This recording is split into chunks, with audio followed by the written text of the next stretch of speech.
Quer assistir a Primer TV, mas não tem net em casa? Não tem problema, é só acessar primertv.com.br.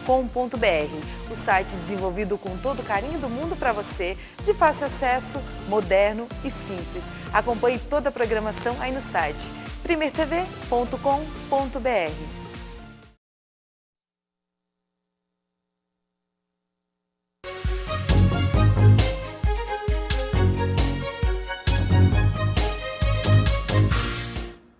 A Secretaria de Estado da Agricultura, da Pesca e do Desenvolvimento Rural decidiu na última sexta-feira manter a interdição dos cultivos de ostras, vieiras, mexilhões e berbigões dos municípios de Bombinhas e Porto Belo, devido à presença de uma toxina que faz mal à saúde. Portanto, segundo a Secretaria, continua proibida a retirada, a comercialização e o consumo destes moluscos e seus produtos, inclusive nos costões e na beira de praia, nas localidades de Zimbros, Canto Grande, Ilha João da Cunha, Araçá e Perequê. A interdição dos cultivos foi feita na sexta-feira, dia 2 de agosto, após exames laboratoriais detectarem a presença de ácido ocadaico nos cultivos de moluscos da região. Os exames foram repetidos na segunda-feira e na quarta-feira passada. Porém, a concentração da toxina continua acima do tolerável. As áreas serão liberadas após 2 resultados negativos e consecutivos para a presença de toxinas nos moluscos. O ácido ocadaico, quando consumido por seres humanos, pode ocasionar náuseas, dores abdominais, vômitos e diarreia. Santa Catarina é o maior produtor nacional de moluscos e o único estado do país que realiza o monitoramento permanente das áreas de cultivo. A iniciativa visa dar garantia e segurança para os produtores e também para os consumidores. A Polícia Civil prendeu 5 pessoas suspeitas de fazerem parte de uma quadrilha de estelionatários que age no sul do país. A ação é do setor de investigação e capturas da Delegacia de Polícia de Palhoça e foi desencadeada na última sexta-feira, dia 9 de agosto. Foram cumpridos 2 mandados de busca e apreensão e 5 pessoas foram presas em flagrante por crimes de falsa identidade e uso de documento falso. Esta foi a segunda etapa da investigação, que apura a prática de estelionato, associação criminosa, uso de documento falso e adulteração de sinal identificador de veículo automotor pela quadrilha. Foi apurado que os suspeitos aplicam golpes relacionados à negociação de veículos há vários anos. Na primeira etapa da operação, 2 homens haviam sido autuados em flagrante por estelionato, associação criminosa e corrupção de menores, após serem surpreendidos em meio à negociação fraudulenta de um veículo. Brasil fica em segundo lugar no ranking de medalhas dos Jogos Pan-Americanos de Lima, no Peru. Foi o melhor desempenho da delegação brasileira na história. Veja na reportagem. Antes do fim da competição, Maíra Guiar, do judô feminino, conquistou a inédita medalha de ouro na categoria 78 quilos por ipom. Na mesma categoria, Beatriz Souza ficou com o bronze. No masculino, Davi Moura também ficou com o bronze na categoria mais de 100 quilos. No tênis de mesa, a equipe do Brasil ficou com a medalha de prata. No atletismo, Augusto Dutra conquistou a prata no salto com vara. E na final do basquete, a seleção do Brasil derrotou a equipe dos Estados Unidos por 79-73 e ficou com a medalha de ouro, quebrando um jejum de 28 anos. A delegação brasileira, que reuniu 486 atletas em Lima para competir por medalhas, teve a melhor performance geral da história dos Jogos do PAN. O Brasil ficou em segundo lugar com 171 medalhas, 71 de bronze, 45 de prata e 55 de ouro. 2 homens foram detidos na tarde deste domingo em Governador Celso Ramos, na Grande Florianópolis, pelo crime de maus tratos contra animais. Eles participavam de uma prática conhecida como Farra do Boi, no bairro Canto dos Ganchos. Os policiais militares que atenderam a ocorrência foram recebidos a pedradas por participantes do evento, considerado criminoso. De acordo com informações da Polícia Militar, os agentes precisaram utilizar armas de fogo com balas de borracha para conter os suspeitos. O boi, vítima de maus tratos, fugiu e foi localizado em uma área de mata.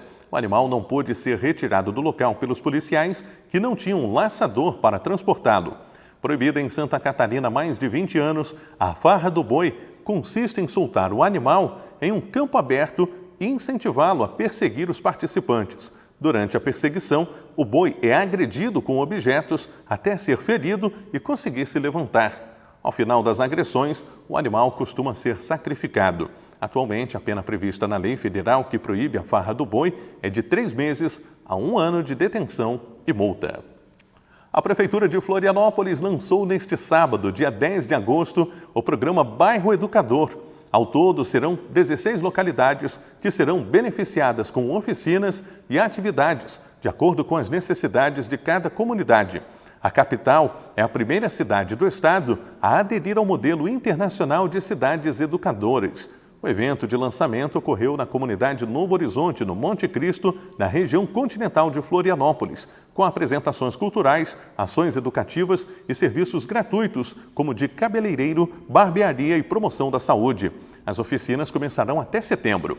2 vezes por semana, haverá 10 diferentes oficinas, atendendo uma média de 70 pessoas por semana.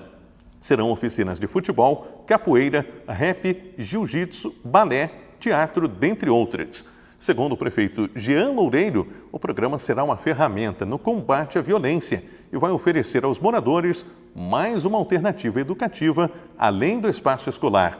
Além do Monte Cristo, o projeto Bairro Educador estará presente na região central da capital, nos morros da Mariquinha, do Horácio, Serrinha e da Penitenciária. O norte da ilha também será contemplado com um projeto nos bairros Vargem do Bom Jesus, Vargem Grande e Ingleses. O sul recebe o bairro Educador por intermédio do Rio Tavares e Areias do Campeche. Do leste, o projeto vai atuar na Barra da Lagoa e no Rio Vermelho. E o Jornal Local desta segunda-feira fica por aqui. Obrigado pela sua audiência, uma ótima noite. Nos encontramos amanhã às 5h40 da tarde, aqui na Premier TV. Até lá!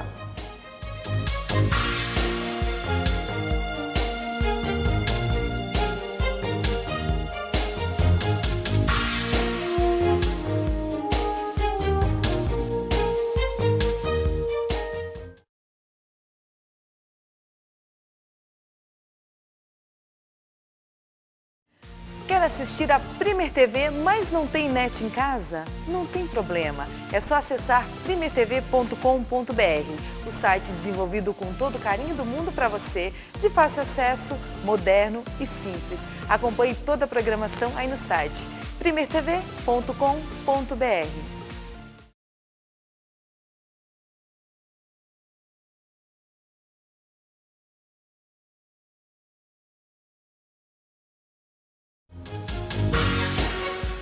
Polícia Rodoviária apreende celulares importados irregularmente em Balneário Camboriú. Campanha de inverno arrecadou mais de 60 mil agasalhos em Florianópolis. Polícia prende 2 homens que participavam de farra do boi em Governador Celso Ramos. Prefeitura lança programa Bairro Educador em Florianópolis. Brasil termina em 2º lugar no quadro geral de medalhas do PAN. Hoje é segunda-feira, 12 de agosto. Está no ar o Jornal Local.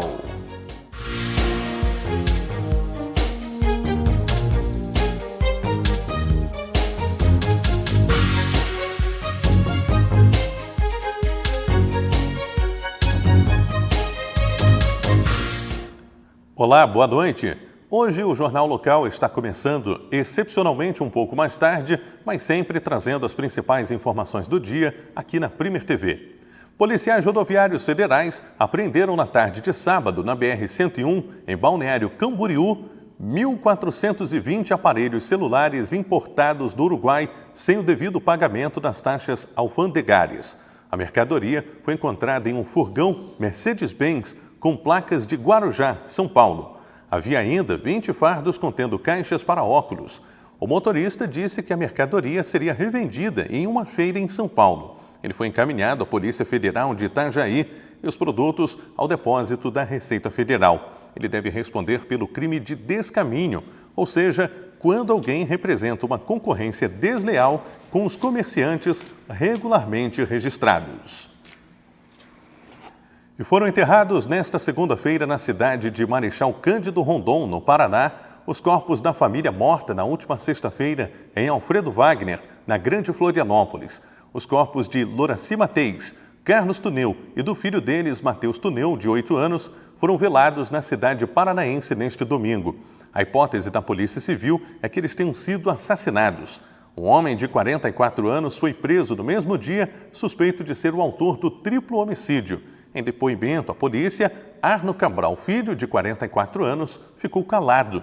Em nota, os advogados dele afirmam que, em nenhum momento, ele confessou a prática dos crimes. A Polícia Civil, no entanto, informou que, ao ser preso, o suspeito confessou ter matado a família, sem dar mais detalhes sobre a motivação para o crime. O homem continua preso em Lages, na Serra Catarinense. Texto da nova Previdência já está na Comissão de Constituição e Justiça do Senado. Vamos às informações com a repórter Selma Dias. Olha só, ganha força entre os senadores a ideia de aprovar o mesmo texto que saiu da Câmara, sem alterações, e apresentar uma PEC paralela para tratar de eventuais alterações. E aí a gente tem a inclusão de estados e municípios, que seria o principal tema dessa PEC paralela. Essa é a proposta defendida pelo relator, que é o senador Tasso Gereissati. Ele promete entregar o parecer em até 3 semanas na CCJ. Nessa comissão, o texto deve ficar ali por pelo menos 30 dias para ser debatido e votado. Nesse tempo, a gente vai ter a realização de audiências públicas para ouvir a sociedade e também os senadores, e as sugestões que vierem dessas audiências servirão de base aí para a elaboração desse parecer. A oposição vai para o enfrentamento, já disse que vai obstruir e que pretende também alterar o texto que já foi aprovado. Quem vai administrar esse embate todo é a presidente da CCJ, que é a senadora Simone Tebet. Ela acha que o Senado consegue resolver essa questão em até 70 dias, já com a votação em 2 turnos no plenário da Casa. Então, essa é a pauta do Senado, e aqui na Câmara a gente fica com a reforma tributária. Já tem uma PEC, uma proposta de emenda à Constituição tramitando, mas o governo quer enviar até o fim dessa semana uma proposta própria, com regras próprias, tratando aí, por exemplo, da unificação de impostos federais, da redução da tabela do imposto de renda, criação de um imposto sobre operações financeiras e também desoneração sobre a folha de pagamento das empresas. Agora, a dúvida aqui na Câmara é saber como essas propostas vão tramitar, se elas vão tramitar em conjunto ou separadamente. A Rede Solidária Somar Floripa, da Prefeitura de Florianópolis, arrecadou mais de 60 mil peças durante a campanha de inverno 2019, que começou em maio e encerrou neste fim de semana. O projeto contou com a solidariedade de milhares de pessoas e teve o apoio de 15 empresas parceiras. Neste período, foram atendidas diversas instituições cadastradas na rede e abrigos municipais. A presidente da Rede Solidária Somar Floripa, Cíntia de Queiroz Loureiro, agradeceu a todos que contribuíram com a campanha de inverno, que conseguiu atingir muitas famílias da cidade. Um vídeo com o balanço da campanha também foi divulgado. A falta d'água que atinge moradores da Grande Florianópolis ainda permanece em alguns pontos. A situação mais crítica registrada nesta manhã era do bairro Três Riachos, em Biguaçu, segundo informações da Companhia Catarinense de Águas e Saneamento, a Casan. Mesmo sem chuva nos últimos dias e com vazão do rio Vargem do Braço, abaixo do normal, o sistema integrado que fornece água para a capital, Biguaçu, São José, Santo Amaro da Imperatriz e Palhoça está estável. De acordo com a Casan, em Florianópolis e em São José, o fornecimento de água estaria sob controle, mas ainda com casos pontuais sendo atendidos. Em Palhoça, onde o sistema de água é atendido pela SAMAI, o abastecimento segue intermitente, conforme o boletim divulgado pela companhia. Presidente Jair Bolsonaro destaca os projetos do governo durante participação na Marcha para Jesus em Brasília. A reportagem de Luciana Colares, de Holanda. A marcha reuniu por volta de 15 mil pessoas no Eixo Monumental, uma das principais vias do Distrito Federal. Eram 11h10 da manhã quando o presidente Jair Bolsonaro chegou. Ele subiu no trio elétrico e falou sobre os projetos que o governo vem executando para facilitar a vida do brasileiro. Na MP da Liberdade Econômica, o atestado de óbito tinha validade. Agora vale a vida toda, afinal de contas, ele morreu, pô.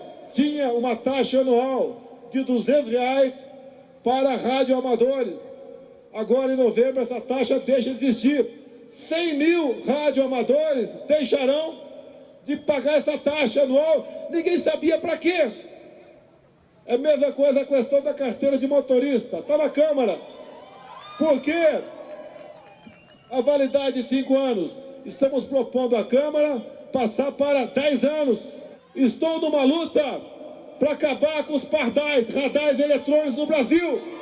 Esta foi a primeira vez que um presidente da República participou de um ato evangélico aqui em Brasília. Em junho, o presidente Jair Bolsonaro esteve na Marcha para Jesus, em São Paulo. O presidente também anunciou que, a partir de agora, as empresas não vão mais precisar publicar seus balancetes de fim de ano em jornais de grande circulação. Segundo ele, a medida representa economia para as empresas e para o cidadão. O mundo progride, se aperfeiçoa, se moderniza.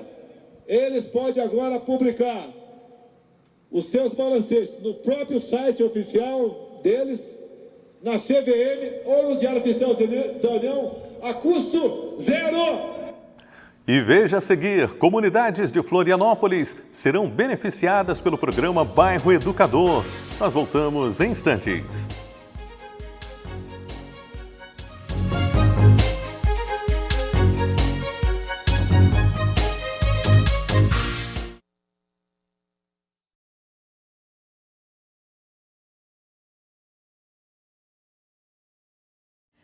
Quer assistir a Primer TV, mas não tem net em casa? Não tem problema. É só acessar primertv.com.br, o site desenvolvido com todo o carinho do mundo para você, de fácil acesso, moderno e simples. Acompanhe toda a programação aí no site primertv.com.br.